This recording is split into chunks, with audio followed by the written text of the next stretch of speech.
Gold live પર આપનું ફરી એકવાર સ્વાગત છે। આ છોટાઉદેપુર જિલ્લાની વાસણ નદી હમણાં આપણે બોરીના ઢોકલિયાથી મોસર જે બ્રિજ પસાર થાય છે તેની નીચે ઊભા છે। વાસણ નદી ગઈકાલની બપોર પછીની જે વહી રહી છે, સતત એનો પ્રવાહ હજી પણ સભ્યો વધી રહ્યો છે। વરસાદ એટલો નથી।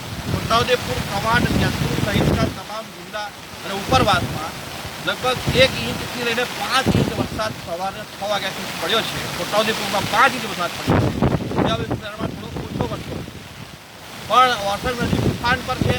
ગઈકાલે જ્યારે હિરણ નદી ઉફાન પર હતી એ વખતે વાસણ નદીમાં પાણી હમણાં વાસણ નદીમાં ઘોડાપુર વહી રહ્યા છે।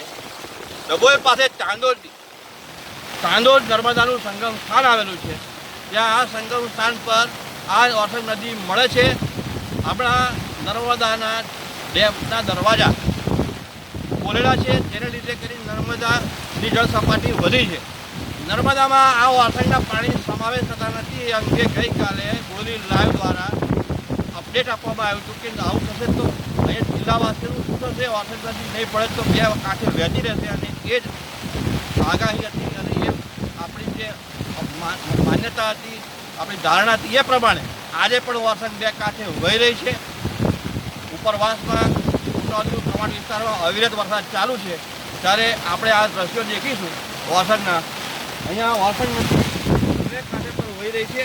ગઈકાલ કરતાં પણ વધારે હમણાં એનું લેવલ દેખાઈ રહ્યું છે અને આ લેવલને લીધે આ અહીંયા તમે જોઈ શકો છો કે એની જે પાયલ કેપ છે, પાયલની કેસન ટાઈપ સ્ટ્રક્ચર વાળે કેસન કહેવાયની છે, તેની કેપની અડોઅડ પાણી વહી રહ્યું છે। ગઈકાલે એનાથી લગભગ આ સપાટીથી 1 ફૂટ જેટલું પાણી નીચું હતું।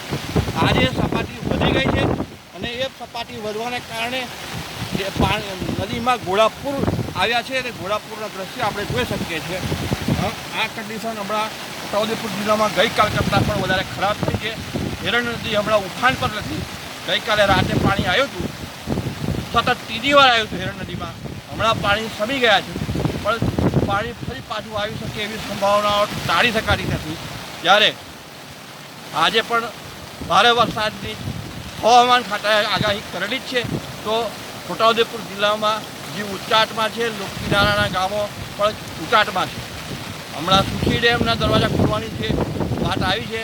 બપોરે 3 વાગે દરવાજા ખોલવામાં આવશે તો એ પાણી પણ છેવટે વળીને આ વાસણ નદીમાં જ ભળવાનું છે। એ વખતની સિચ્યુએશન શું થશે તે કલ્પનાથી કિનારાના ગામના લોકોને કંપારી થઈ જાય। Thank you.